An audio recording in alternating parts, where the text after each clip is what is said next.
വിശുദ്ധ മത്തായി എഴുതിയ സുവിശേഷം 4-ാം അധ്യായം. മരുഭൂമിയിലെ പരീക്ഷ.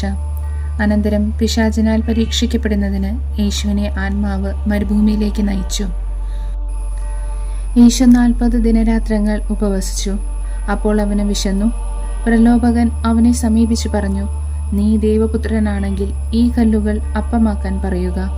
അവൻ പ്രതിവചിച്ചു, മനുഷ്യൻ അപ്പം കൊണ്ട് മാത്രമല്ല, ദൈവത്തിന്റെ നാവിൽ നിന്ന് പുറപ്പെടുന്ന ഓരോ വാക്കുകൊണ്ടുമാണ് ജീവിക്കുന്നത് എന്നെഴുതപ്പെട്ടിരിക്കുന്നു. അനന്തരം പിശാച് അവനെ വിശുദ്ധ നഗരത്തിലേക്ക് കൂട്ടിക്കൊണ്ടുപോയി ദേവാലയത്തിന്റെ അഗ്രത്തിൽ കയറ്റി നിർത്തിയിട്ട് പറഞ്ഞു, നീ ദൈവപുത്രനാണെങ്കിൽ താഴേക്ക് ചാടുക. നിന്നെക്കുറിച്ച് അവൻ തന്റെ ദൂതന്മാർക്ക് കൽപ്പന നൽകും. നിന്റെ പാദം കല്ലിൽ തട്ടാതിരിക്കാൻ അവർ നിന്നെ കൈകളിൽ താങ്ങിക്കൊള്ളും എന്ന് എഴുതപ്പെട്ടിരിക്കുന്നു. യേശു പറഞ്ഞു, നിന്റെ ദൈവമായ കർത്താവിനെ പരീക്ഷിക്കരുത് എന്നുകൂടി എഴുതപ്പെട്ടിരിക്കുന്നു.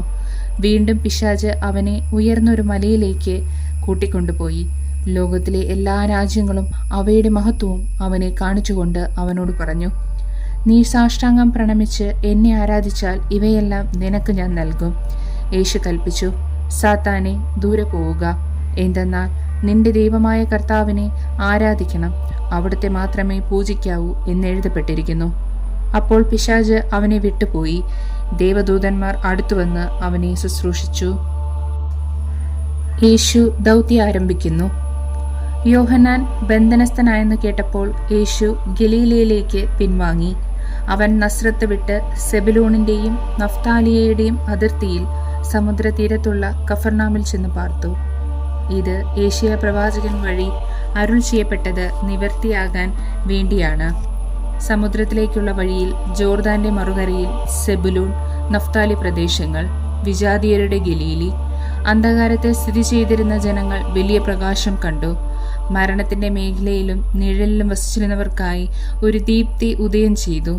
അപ്പോൾ മുതൽ യേശു പ്രസംഗിക്കാൻ തുടങ്ങി, മാനസാന്തരപ്പെടുവിൻ, സ്വർഗരാജ്യം സമീപിച്ചിരിക്കുന്നു. ആദ്യത്തെ 4 ശിഷ്യന്മാർ. അവൻ ഗലീലി കടൽ തീരത്ത് നടക്കുമ്പോൾ കടലിൽ വല വീശിക്കൊണ്ടിരുന്ന 2 സഹോദരന്മാരെ കണ്ടു.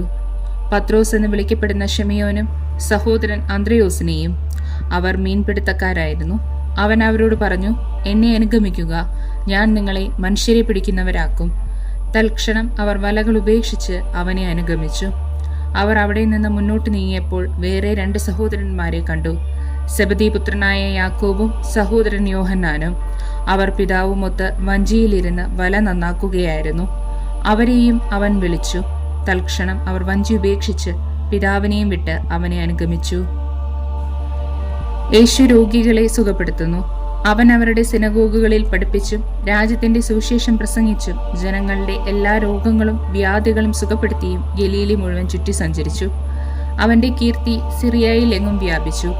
എല്ലാ രോഗികളെയും വിവിധ വ്യാധികളാലും വ്യതകളാലും അവശരായവരെയും, പിശാചുബാധിതർ, അപസ്മാര രോഗികൾ, തളർവാദക്കാർ എന്നിവരെയും അവർ അവന്റെ അടുത്ത് കൊണ്ടുവന്നു.